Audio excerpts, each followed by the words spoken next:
envie de les voir. On sait qu'il y en a qui viennent de pays étrangers, donc est-ce que vous allez bien? Est-ce que vous avez envie de les voir? Et on commence par Amber Benson, s'il vous plaît.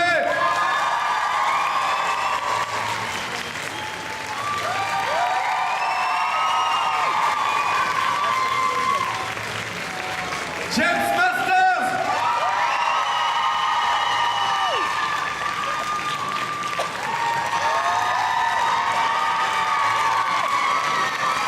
Et le dernier, mais pas des moindres. Et Anthony Stewart Head.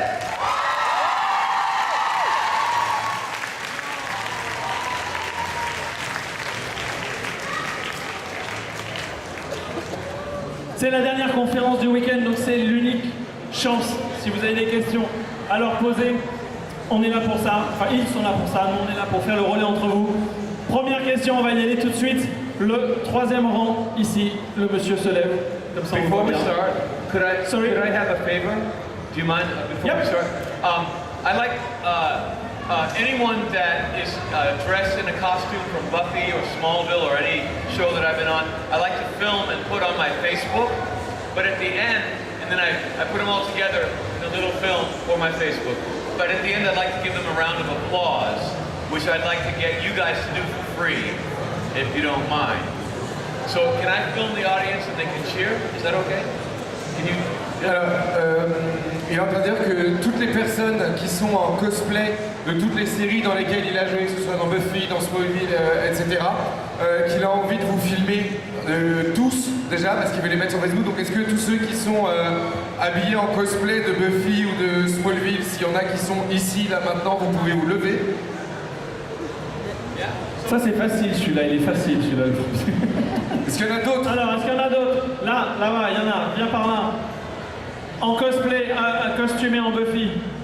Je sais que j'en ai vu plein, en fait, aujourd'hui. Parce que du coup, ce qu'il disait, c'est qu'il veut les mettre sur son Facebook et il veut surtout aussi que toute la salle, vous les applaudissiez, s'il vous plaît. Allez, il y en a d'autres, il doit y en avoir.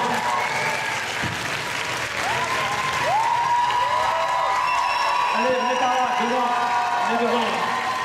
Vous pouvez applaudir les mains en l'air, hein. Que ça donne quelque chose, levez les mains. Tout le monde, les mains en l'air, allez. Faites du bruit.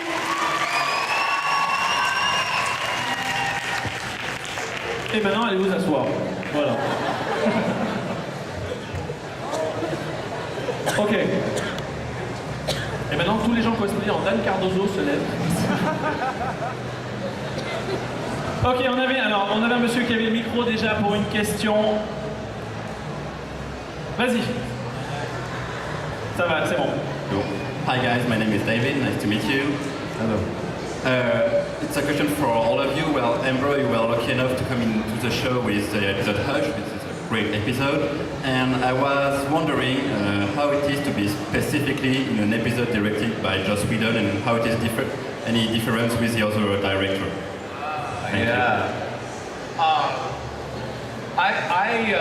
I got used to not getting a lot of direction.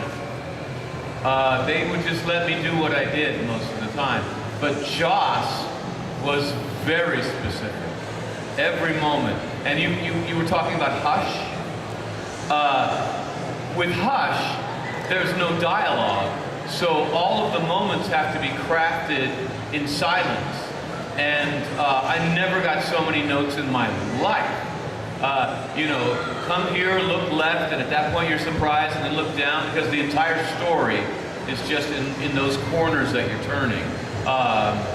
And I remember feeling like, be quiet, man, I want to do my thing. And Joss just he was very specific. Yeah. Just very... Okay. Joss was remarkable. He had such soul. He knew exactly what he wanted. He'd written it, obviously. Unlike other directors who were interpreting what he'd written, he would envision as he was writing it. In Hush, I remember when they were auditioning The Gentleman, and he just said he wanted to see mimes. and they turned up and they were really creepy, and that was it. He auditioned mines for the gentleman. There was a scene when we're all I'm trying to show Buffy and the guys what's happening, and we were in a lecture theatre. All I can say it was quite funny to do. And the other thing, he did instead of a script, we got like a half-page beat sheet, which was literally describing what was going to happen. It was weird, because normally we'd get like a 30, 40-page script, and we just got half a page, because there was no dialogue.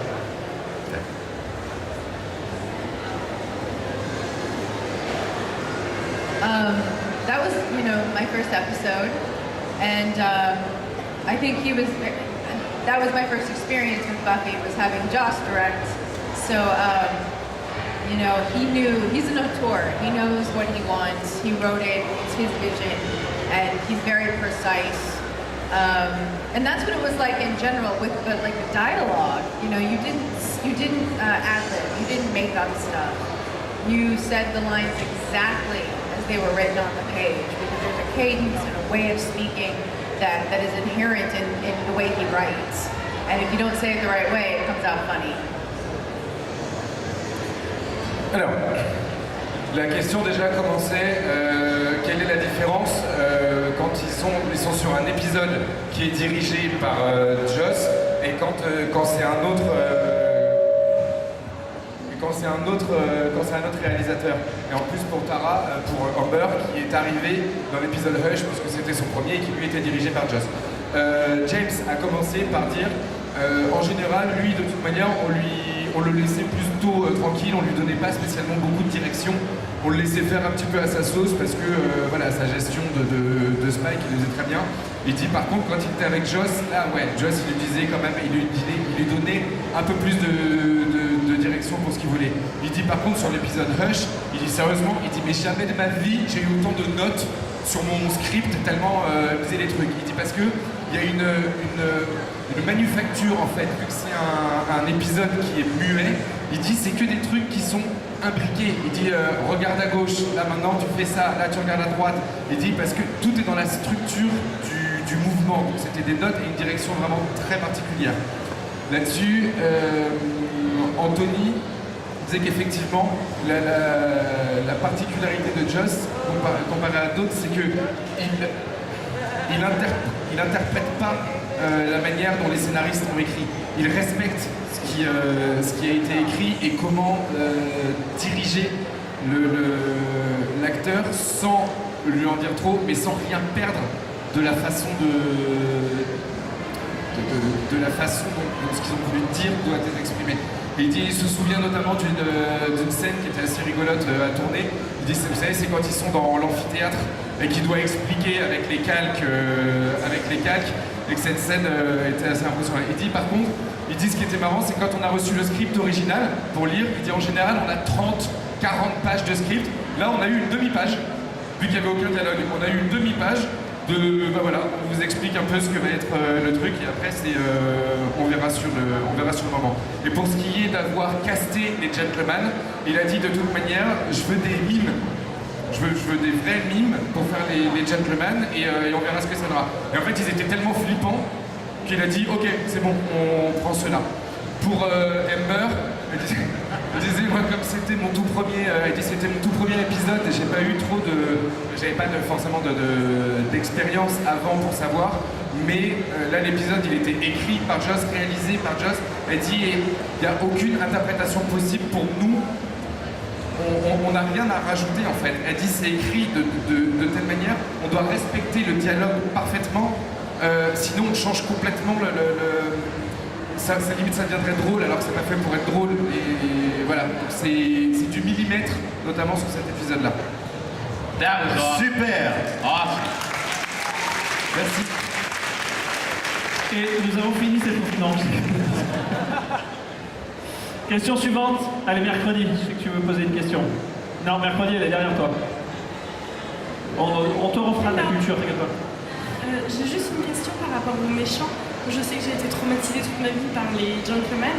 Lequel, pour eux, est vraiment le méchant le mieux réussi ou le monstre le mieux réussi? Dans toute la série, hein, bien sûr. So, with all the monsters, the bad guys you had in the show, she was traumatized by the gentleman, like I think most of people. But for you guys, each one of you, which was the best bad guy or monster or Spike.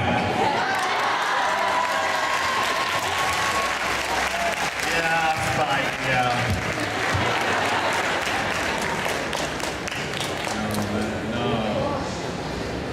Qui est d'accord avec eux? Ouais. Who agree? Who agree? Who agree? Yep. Et donc,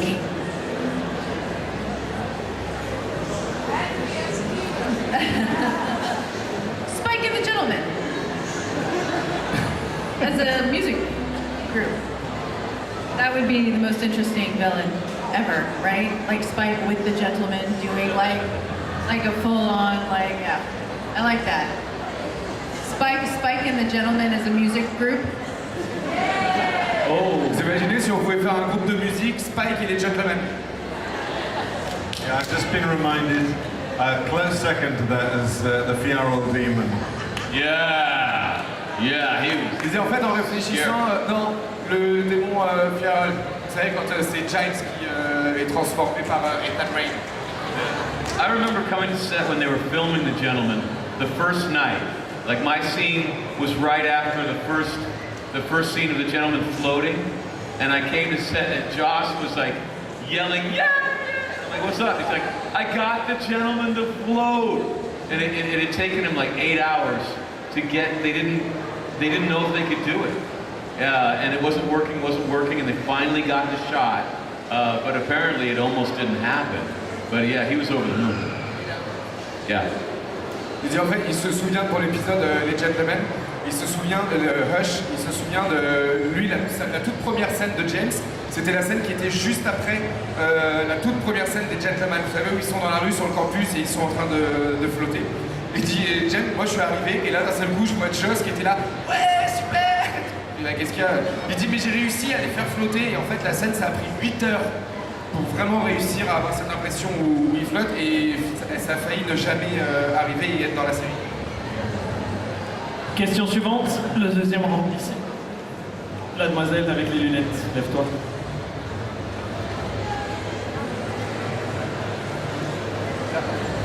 Là, c'est une question pour James. Pourquoi à chaque fois que Spike Tiens, casse tiens, Sunnydale, voilà, parfait. il casse le panneau de Sunnydale, justement? The question is for you, James. Why each time Spike comes back to Sunnydale, he breaks the road sign saying Sunnydale? Because vandalism is awesome. That sign is ugly, man. I hated it. I hated that sign. Yeah, I would go 5 miles out of my way to pass that sign. Parce que le vandalisme c'est génial et que ce panneau il est hideux. Il dit voilà, et donc je faisais 5 miles de trajet de déviation juste pour pouvoir l'éclater. Question suivante. Allez au milieu. Et après, la demoiselle avec les cheveux roses. Voilà. Une question pour les trois acteurs. Quel est Les trois l'épisode acteurs Les Ah, j'ai compris, mes trois acteurs. Non, les Les trois acteurs. Quel est l'épisode qui vous a procuré le plus d'émotions? Celui qui vous a le plus touché? It's for the three of you. Which episode gave you most emotions? Did you feel most emotions? The death of Jenny Calendar.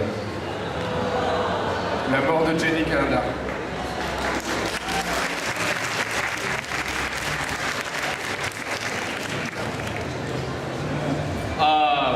Not just one, but from the moment that Spike wakes up in a cold sweat and realizing that he's fallen in love with Buffy, all the way through to the end of the show, of the end of the 7th season, was one long march of pain.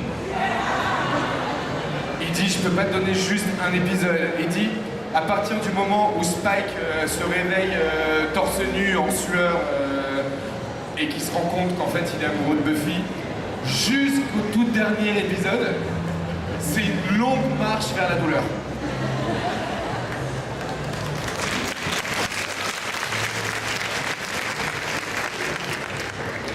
I think for me it's the body. Just that episode is so painful, and acting in it was intense, and watching it was also very like emotionally, yeah. L'épisode The Body, donc celui où la mère de Buffy meurt, elle dit déjà de le jouer était vraiment intense, et même de le regarder c'était dur. Question suivante. Vous pouvez applaudir, allez-y. Tant qu'à faire. Alors. Non, vas-y. Hi. Over here. Ah, tu vois, il faut se lever. I was wondering if you can remember a moment when you got a script and you were like, oh my god, yes, I get to do this because it was crazy, out of character, or just so cool. Est-ce qu'ils peuvent nous raconter un moment où, quand ils ont reçu le script, ils se sont dit « Ouais, cool, je vais enfin pouvoir faire ça, quoi. » Que ce soit parce que c'est un truc de fou pour le personnage ou quoi. Every single time. My favorite script wasn't on Buffy, it was on Angel, when I got to kick his ass. Like, when you get to kick his ass on his own show, like that is just incredible, yeah. Il dit « Moi, j'avais ça à chaque fois, mais la fois où je l'ai eu le plus, c'est dans la série Angel. » Il dit « La fois où je l'ai démonté. » Il dit « Mais pouvoir démonter Angel, sa propre série, ça c'est cool. »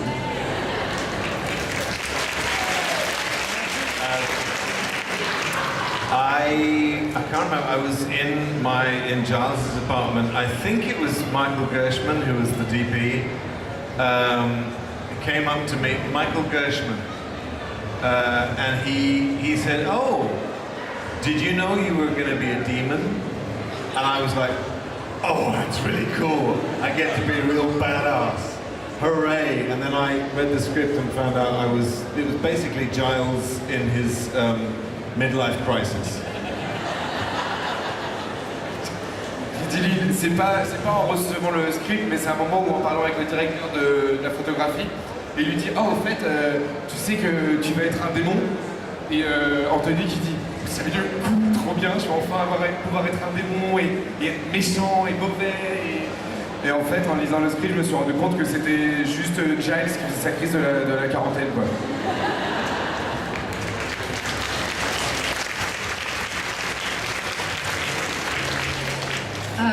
Restless, the season 4 ender, right? I got to like wear awesome cool clothes and have a quasi makeout scene in an ice cream truck, which was interesting because it brought out every male crew member to come and help with the ice cream truck. Well, Allison and I were sexy timing it up inside, sort of. I mean, you don't really see it, you just hear us going. Et pour elle, c'était dans l'épisode Restless, qui est le dernier de la saison 4. Elle dit parce que je me suis quand même retrouvé à porter des super vêtements, à être sexy, avoir une presque scène d'amour, d'avoir tous les mecs de l'équipe technique, cast et tout, qui étaient là pour nous voir dans nos fringues sexy, en mode. Elle dit alors que basiquement c'était juste comme ça. Can I just add one? Just before Restless, Joss asked me up to his office and said, I have some good news and some bad news. Which do you want first? And I said, oh, give me the bad news first. And he said, well, in this episode, once again, you are doing the explanation. You are saying how the story, explaining the story. And I was like, ah. And he said, okay, the good news is that you get to sing it. Dans le dernier épisode, donc Restless, toujours le même, il dit Joss l'appelle dans son bureau en lui dit bon écoute, j'ai deux choses à te dire, j'ai une mauvaise nouvelle et j'ai une bonne nouvelle. Il dit bon, vas-y, commence par la mauvaise. Il dit bah tu vas encore devoir te retrouver, enfin c'est encore toi qui vas devoir expliquer ce qui se passe, comment, la situation et tout. Anthony fait oh. Il dit la bonne nouvelle, c'est que par contre tu vas devoir le faire en chantant. That was one of the reasons that Buffy was such a good show, because that heavy lifting, the exposition scene, no actor wants that scene. It's because nothing actually happens. You're just giving information so the rest of the story can play out. And it's the heavy lifting. And your problem was that you did it so well. Every time, because I was a fan of the show while we were doing the show, and I couldn't wait to watch the show. And the exposition scene would be over before I realized it was happening. I was just interested in what you were doing, and then I learned what was happening. But yeah, you were fabulous. That's the big reason why it was a good show. Merci bien. James disait à Anthony, non mais sérieux quand même, c'est ça aussi qui faisait la force de Buffy. Il dit c'est que les scènes justement où on explique ce qui va se passer, etc., et qui va définir un peu l'histoire et pourquoi la suite, enfin toutes les imprécations qu'il y a et tout ce qui en découle, il dit, et c'est quand même souvent les scènes les plus difficiles pour pas plomber, que ça prenne 30 ans à expliquer. Il dit, en fait c'est pour ça que ça tombait toujours sur toi. Il dit, parce que tu les faisais tellement bien que du coup il n'y a que toi qui pouvais les expliquer. Il dit, et en plus, sérieusement, il dit, moi j'étais fan de la série pendant qu'on jouait la série. Il dit, et quand je regardais la série, à chaque fois, je regardais le truc et j'étais là, waouh, t'avais déjà fini d'expliquer la scène que c'est déjà passé. Il dit, parce que vraiment tu le faisais trop bien et j'attendais ce moment-là en disant, vraiment, waouh.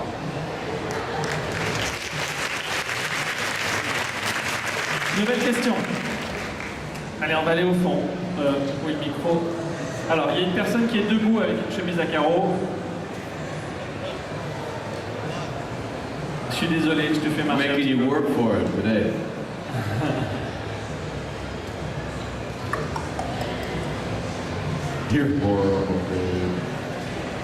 Hello.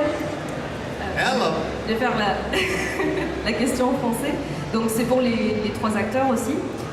Comment vous avez réagi quand vous avez appris que le personnage de Tara allait mourir et surtout aussi injustement par une balle perdue? The question is for both of you. How did you react when you read the script and realized that Tara's character would be dead, would die, and in a so randomly way? I was angry. Of all the characters, I could not figure out why they. Yeah, I was ready to have a rebellion.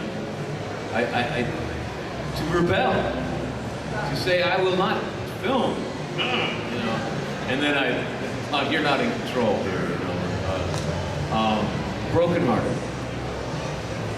I was actually at home at that point because it was season 6, and I'd gone because I did instead of being a regular, I was at that point I was a recurring artist, so I did 8 episodes in season 6.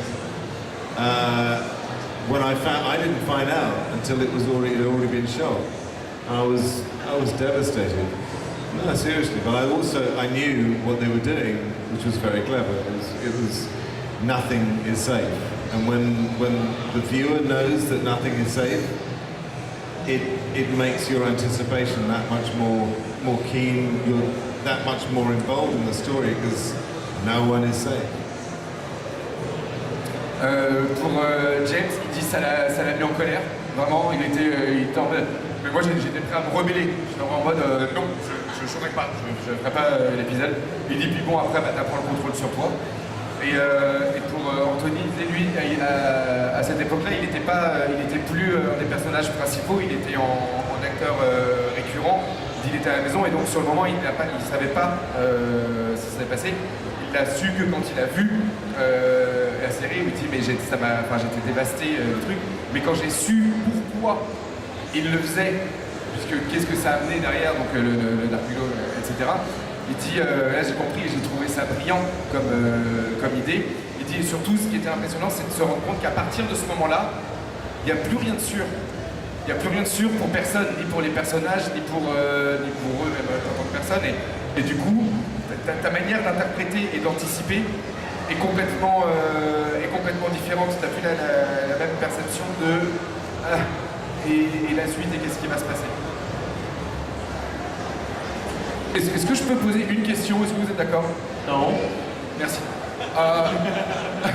Ils ont dit oui. Ok. I just have one question, again it's for both of you, because during the whole show, both of you have, like, I don't know how many funny scenes. Like you in the bathroom, in the tub, tied to the tub, or when you are in the final team and he's telling you that your only power is the mucus, and a lot of things like that. How did you manage to, like, did it take a lot of time to shoot scenes because you were laughing, or you were like straight? To tell you, it didn't take any extra time at all. Because it didn't. When you're in character, it doesn't seem funny to you. It's only funny to the audience. If the comedy for film, if the comedy is really well written, you play it like a drama, and some of the funniest people in the world are not aware that they're funny at all. You know? So no, a lot of times I would watch the show and I would get the laugh. I'd be like, "Oh my God, that was funny!" But when I was acting it, I wasn't aware that there was a joke there at all. I would also say that because we were shooting like 14 hours a day, every minute counted, and occasionally there would be a laugh or something, you wouldn't feel pressured. You didn't feel someone breathing down your neck saying, come on, get it on. But at the same time, you concentrated, you focused, so it was, and that's what made it fun, because it was good work. Yeah, we were known as Buffy the Weekend Slayer because we worked up to 20 hours a day. Like most television shows work 12 hours a day, and that's it. Because after 12 hours, you have to pay the crew double. So they just cut it off like a knife. But Joss was never satisfied with quality. He always wanted more. So when you work 12 to 20 hours a day, it was mostly 16 to 18 hours a day. You get really tired, like there were no practical jokes on the set. There was no like, let's play a joke on this person and let's ruin the shot just so we all laugh. There was no time for that. We were wanting a little bit of sleep. En fait, moi je leur demandais, puisque Anthony, Spike et Giles ont quand même énormément de scènes tout au long de la série qui sont assez drôles. Si des fois ça arrivait de se marrer tellement les scènes étaient incongrues. Et James disait, il dit pas tant que ça, il dit parce qu'en fait, quand on écrit une comédie ou un truc comme ça, finalement quand c'est vraiment bien écrit, on le joue comme un drame. Et donc pas comme vas-y, on va se marrer, etc. Ce à quoi Anthony a ajouté, effectivement, il dit en plus déjà on travaillait énormément et il n'y avait pas le temps ou la place pour tiens on va se faire des blagues, etc. On était tout le temps hyper concentrés sur ce qu'on faisait. D'ailleurs James avait dit, moi des fois je me rendais compte une fois que je regardais la série en disant oh en fait c'était drôle, mais il s'en rendait pas compte forcément sur le moment. Et après il disait en même temps on travaillait. La plupart des séries, une journée de tournage c'est 12 heures, parce qu'au-delà de 12 heures, il faut payer beaucoup plus. Il dit nous sur Buffy, des fois on allait jusqu'à 20 heures par jour de tournage, et il tournait en moyenne entre 16 et 18 heures par jour. Parce que Joss n'était jamais satisfait de la qualité, il voulait toujours plus. Toujours plus. Et du coup, il n'y avait vraiment pas le temps pour se faire des blagues, c'était quand même relativement carré. Il dit puis le temps qui nous restait, on pouvait juste un peu dormir quand même. Donc, like there was a line like I'm tied to a chair and someone makes a bear out of thin air, and I've got the line, "You made a bear! Undo it! Undo it!" Like, when I was playing that, I'm just panicked. I'm tied to a chair that's going to eat my legs off. So I'm not aware that it's funny at all. Or when I said, out for a walk, bitch, you know, that was just because I was humiliated at that time because I got caught stalking Buffy. And she's like, "What are you doing out there?" And I'm like, "Well, I'm trying to get a glimpse of you, you know, but you can't say that." And so it's just embarrassment and humiliation is all I'm feeling. But because it's real, the comedy kind of plays better. Il donnait deux exemples. L'épisode justement où ils sont dans la maison de Giles et il est attaché à sa chaise. Et avec l'épisode avec les Indiens. Et à un moment, il y en a un qui se transforme en ours et puis il est en train de sauter. Il fait "Putain, mais t'en as fait un ours, défais-le, défais-le." Et il dit "Ok", en le voyant, c'est drôle. Il dit "Moi, sur le moment, j'étais en panique. En mode, le truc, il va bouffer une jambe, Il dit, et c'est pareil sur le moment où il avoue à Buffy, il dit "Je vais te le dire en 5 mots, dehors pour prendre l'air, sale bitch." Il dit "Bon, le bitch, il est rigolo, mais moi à ce moment-là, pour Spike, il vient de se faire choper en train de la harceler." Il dit donc finalement c'est une situation qui est humiliante, il vient d'être cramé, etc. Il dit "Moi au moment où je le joue, je suis humilié." Et puis après, quand on le voit, oui, c'est rigolo parce que le bitch qui sort de nulle part, mais en le jouant, non, c'est pas du tout ce qu'il ressent. Yeah, this is why, sorry. This is why the movie Buffy the Vampire Slayer sucked. And why the show was good, because the movie was aware that it was funny. They were sending it up. It was more goofy. Campy, schlocky. Yeah, campy, schlocky. Whereas in the television show, we were just playing it dry, as if it were a drama, and let the humor happen in the dialogue. Yeah. Et c'est pour ça que le film, qui est sorti avant, c'était une vraie daube, parce que, en fait, ils l'ont écrit et ils l'ont joué comme une comédie. Donc du coup, ils en ont rajouté des caisses, et du coup, il y a tout qui passe à la trappe. Alors que la série Buffy, ils l'ont joué de manière brute, sèche, etc. Vraiment comme un drame. Et ce qui fait la partie comique, c'est juste des petits moments dans les dialogues et qui sortent complètement du contexte drame. Et c'est ça qui fait le succès aussi de la série. Now shut up. Allez, on a encore le temps pour quelques questions encore. On en a fait une là, j'en fais une au milieu ici. Mademoiselle. Il en reste quoi 2-3 minutes? Non, c'est fini? Ah mais non, ça va pas être fini. Commencez à poser la question. On commence pas, hein. Attention. Alors moi c'était une question pour James. Je voulais savoir comment il avait réagi quand il a su que Spike devait presque violer Buffy. Il en reste une question après ou pas? Je suis pas sûr. Hein, histoire d'avoir après avoir une question un truc sympa. un peu léger après. No, because they were like, it's the last question, but the question is kind of hard, so if we're gonna have a Maybe. question after that. Yep. How did you react when you read the script and you read that Spike would attempt to rape Buffy? That was the hardest day of my professional career. I don't like to watch movies that have that in it. I refuse roles that have that in it. I have a very intense reaction to those kind of scenes.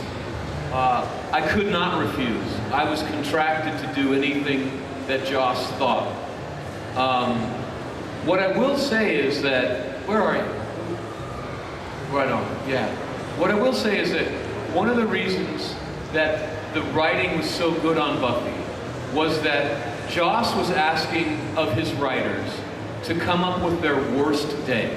The day that keeps them up at night. The day that they don't talk about. The day that they hurt somebody, or the day that they were hurt so badly that it is their dark secret. And then slap fangs on top of that secret and tell the world. And so the writing on Buffy was an act of sustained bravery and vulnerability from a really good group of writers. And for that scene, the idea came from one of the female writers. In college, her boyfriend broke up with her, and she went to his apartment and threw herself on him, thinking if they made love one more time, everything would be fixed. And yeah, and he had to physically throw her off. And this was one of the big pains of her life. So, because Buffy is a superhero and can throw Spike through a wall if she wants, the thought was they could use her experience for Spike and Buffy. When I got the script, I went to the writers and said, look, that's true, but everyone who watches Buffy is Buffy. That's the vicarious ride that we give the audience. When I watch Buffy, I'm Buffy. And the people that are watching aren't superheroes.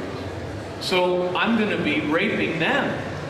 And it's not going to work the way you want it to work. But Joss said that he had to find a way so that the audience did not want Buffy to be with Spike anymore. He was trying to convince the audience Spike is evil. Buffy deserves better than that. And the audience kept saying, we don't care. And it was frustrating him. And he kept having me do worse and worse things. And it wasn't convincing the audience that we didn't belong together. And they finally went that far to make the point. Oh.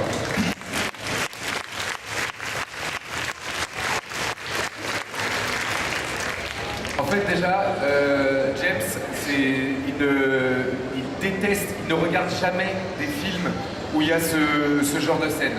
Il refuse à chaque fois tous les rôles dans lesquels son personnage pourrait agir de la sorte. C'est vraiment quelque chose qui le met très mal à l'aise, avec lequel il est très inconfortable. Et donc, c'est un point d'honneur qu'il fait à faire. Par contre, au niveau de Buffy, dans son contrat, il a signé un contrat sur lequel il a l'obligation, de toute manière, de faire tout ce qu'on lui demande dans la série. Et quand on est arrivé à ce moment-là, il faut savoir qu'en fait, au niveau de l'écriture et de la scénarisation de Buffy, tous les scénaristes, en fait, Joss, tous les jours, il les met dans une pièce et c'est « Je veux que vous arriviez tous les jours pour écrire avec en tête votre pire journée. Votre pire journée, la fois où vous avez eu le plus mal, la fois où vous avez blessé quelqu'un, ou alors on vous a le plus blessé, la fois dont vous avez le plus honte, quel est votre plus grand secret, le truc que vous ne direz jamais à personne. Il dit, je veux que dans votre écriture, vous le racontiez, et comment vous l'avez aussi surmonté, et que ça, vous le partagiez. Il dit, du coup, dans Buffy, ce qui en ressort dans l'écriture, c'est ça, c'est que oui, on a de la douleur, mais comment on en revient et tout. Et l'idée de Spike qui essaye de violer Buffy, ça venait d'une femme scénariste dans la série qui, elle venait de... Son mec, quand elle était à la fac, son mec venait de la jeter, et elle s'est dit, si je me jette à lui, si je m'offre à lui une dernière fois qu'on fait l'amour et tout, ça va repartir comme en 40 et on va aller très bien. Et le mec, ça a été jusqu'à un point où le mec a dû la repousser, elle, violemment, pour lui dire non, c'est bon, stop, on arrête là. Et donc elle de se retrouver avec cette honte. Et ils se sont dit, eh ben, on va pouvoir retranscrire le truc entre Spike et Buffy, puisque Buffy a la force de pouvoir repousser et de jeter Spike, pardon. Et de rejeter Spike. Elle dit, et James leur dit, mais attendez, vous rigolez ou quoi? Il dit, tout le monde, tous ceux qui regardent Buffy, on est Buffy. Il dit, moi, quand je regarde Buffy, je suis Buffy. Il dit donc, pour tout le monde, quand on va regarder la série, Spike, il va violer tout le monde. Il dit, enfin, c'est pas possible, c'est pas comme ça. Et Joss lui dit, attends, tu comprends pas un truc. En fait, moi, ce que j'essaye de faire comprendre aux gens, c'est que Spike, il est mauvais pour Buffy. D'accord? Spike, il est, j'allais dire evil, Spike, il est méchant, il est mauvais, il est pas bon. Il faut un moment arrêter la relation. Il dit donc, ils m'ont fait faire des choses de plus en plus mauvaises. Le truc avec le docteur, les œufs, le machin, etc. Et ça montait crescendo. Et tout le public était là. Ouais, on s'en fout. Oh, Spike Buffy. Il est méchant. Ouais, mais il est mignon, on s'en fout. Il dit, il y a un moment, il fallait atteindre un point tel que là, tout le public fasse OK. Là, d'accord, on arrête et on accepte. Donc c'était vraiment pour mettre un point d'honneur et un arrêt à la relation Spike-Buffy. Et là, du coup, il a compris le truc. Merci pour la traduction. Parce que tu as plus de choses à dire qu'hier, c'est encore pire. Mais t'as pas de voix et du coup, on te fait plus parler. Si c'est pas très grave. Allez, on fait quand même une dernière rapide et légère, si c'est possible. Et on finit par le deuxième rang, la demoiselle avec les lunettes. Oui, toi, lève-toi. Alors j'espère qu'elle est bien ta question, tu vois. Et qu'elle est rapide, sinon je vais me faire allumer après. Hello. I have a question for Anthony. Did you personally identify more as rebellious musician Giles or studious librarian Giles? And like, which one did you like playing more? But you better ask my family. I guess the thing I loved about Giles was that he was. I mean, I started off asking Joss when I auditioned whether he was Prince Charles or Alan Rickman. It seemed to be a bit of both, and he said, well, maybe a bit of both. And I started off kind of this bumbling, soft, kind of sweet guy, and Joss kind of introduced the edge quite quickly, and it gradually didn't take over, but I was the only character to kill a human being. It's true. The only character that killed a human being. And lived to tell the tale. But that's the thing I love about being an actor is I get to play so many facets. And as I said earlier, I wanted, when I got to be a demon, I thought, yeah, I'm going to be really, and I wasn't. I was kind of silly. But yes, there was an edge to Giles which I loved playing, and since then I've played lots of horrible people. No, Giles was because he was multifaceted. I loved him. Who do you identify yourself most? Oh, the rocker, man. Who do I? You're the rocker, Tom. The rocker. The rocker. Rocker. He's the rocker. He once was. No, the whole thing as an actor is you draw on parts of yourself that reflect the character. I wouldn't say that I'm as edgy maybe, but there is an edge to me which I try to live above and get over, but there's a part of me which I don't like, and occasionally he comes through in characters. That's what he's there for, I guess. La question à la base était est-ce qu'il est plus le Giles studieux à la bibliothèque ou est-ce qu'il est plus le taré fumeur, etc. et rocker. Et au départ il commençait d'abord par expliquer que ce qui était super au tout début de la série, quand il a demandé à Joss lui a dit non mais c'est un personnage qui est plutôt sobre, soft, etc. Et en fait l'idée de ce qu'était Giles avant est quand même arrivée assez rapidement, jusqu'à finalement un point de non-retour, puisque le personnage de Giles est quand même le seul à avoir tué un être humain, dans la série, et à avoir vécu quand même après pour pouvoir aussi le raconter. Il dit pour ce qui est auquel il ressemble le plus, il dit, vous savez, au final, en tant que... Alors là, James, il dit, toi, t'es le rocker. C'est clair, t'es le rocker. Et il dit, mais en fait, pour interpréter des personnages, tous, en tant que comédiens, on est obligé d'aller chercher des facettes qu'on a tous. Donc, oui, il a la facette où il va être plutôt calme, etc. Des facettes où tu dépasses un peu les limites, les bornes et comment tu essayes de revenir. Mais c'est ça aussi qui rend et le métier intéressant et ce qu'on est. C'est qu'on est plusieurs facettes en même temps réunies en un. Et voilà, et on remercie tout le monde.